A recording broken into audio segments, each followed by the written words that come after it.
সঙ্গীত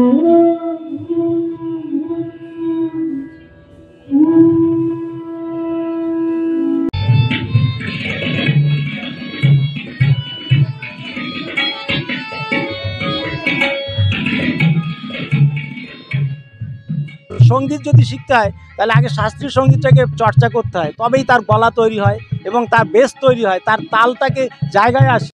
আজকে হিন্দোল যেভাবে সবার জন্য আয়োজন করেছে একটা শাস্ত্রীয় সঙ্গীত, আমরা আজকে সান্ধ্যকালীন শুভ সন্ধ্যায় আমরা শাস্ত্রীয় সঙ্গীত শুনি এবং নিজেকে আনন্দের জোয়ারে ভাসিয়ে দিই। শীতের সন্ধ্যায় জবুথবু অবস্থা, আর ঠিক এরই মধ্যে চলন্তিকা ক্লাব ঘরে চলছে হিন্দোলের শাস্ত্রীয় সঙ্গীতের অনুষ্ঠান। আর এই শাস্ত্রীয় সঙ্গীতের অনুষ্ঠান দেখতে কিন্তু প্রচুর মানুষ ভিড় করেছে।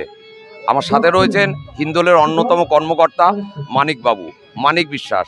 মানিকবাবু, ডিবি নিউজে আপনাকে স্বাগত। ধন্যবাদ। আপনাদের হিন্দোলের এই শাস্ত্রীয় সঙ্গীত অনুষ্ঠান এবার কততম বর্ষে পদার্পণ? এ তো 27তম বছর চলছে, এটা 27তম বছর। আমরা বিশেষ করে যারা সঙ্গীত শেখে, সঙ্গীতের বেসটা যেভাবে শিখতে হয় সেই শেখার ব্যাপারে অনেক মাস্টার অনেকভাবে শেখায়, হ্যাঁ, কিন্তু আমরা এই অনুষ্ঠানটার মাধ্যমে আমরা তাদের একটু জানান দিতে চাই যে সঙ্গীত যদি শিখতে হয় তাহলে আগে শাস্ত্রীয় সঙ্গীতটাকে চর্চা করতে হয়, তবেই তার গলা তৈরি হয় এবং তার বেস তৈরি হয়, তার তালটাকে জায়গায় আসে এবং সুরটাকে যথাযথ লাগছে কিনা এর জন্য ভালো গুরুরও দরকার হয়। যার জন্য আমরা বিভিন্ন জায়গা থেকে, কলকাতা থেকে আমরা শিল্পী নিয়ে আসি যারা অনেক দিন ধরে চর্চা করছে। মনে করে একজন 28 বছর ধরে স্থানীয় শিল্পীরা আছে, তারা স্থানীয় তো আমরা অবশ্যই তাই, কারণ আমরা স্থানীয় নিয়ে কারবার, এর স্থানীয়দের কিছু সুযোগ না দিলে তো হয় না। তাদের যদি না তুলতে পারি তাহলে তো আমার এই অনুষ্ঠান করাই বৃথা। এবার কি কি অনুষ্ঠান থাকছে? এবার অনুষ্ঠানে প্রথমে হচ্ছে তবলার লহরা থাকছে, তারপরে বাঁশি থাকছে, খেয়াল গান থাকছে, কত্থক থাকছে। এইভাবে অনুষ্ঠান ভাবে এইভাবে সাজানো হয়েছে আমাদের।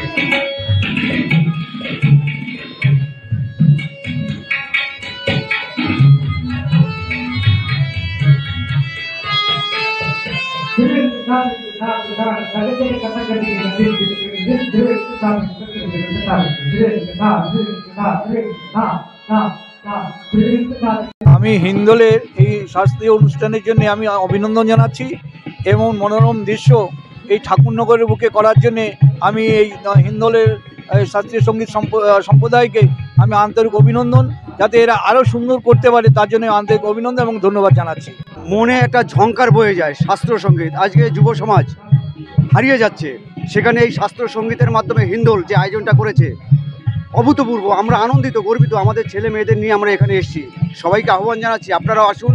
আজকে হিন্দোল যেভাবে সবার জন্য আয়োজন করেছে একটা শাস্ত্রীয় সঙ্গীত, আমরা আজকে সান্ধ্যকালীন শুভ সন্ধ্যায় আমরা শাস্ত্রীয় সঙ্গীত শুনি এবং নিজেকে আনন্দের জোয়ারে ভাসিয়ে দিই। এটাই সবার কাছে আশা করি, প্রার্থনা করি। ধন্যবাদ।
ক্যামেরায় কিশোর বরের সাথে দীপঙ্কর বিশ্বাস, ডিবি নিউজ, ঠাকুরনগর।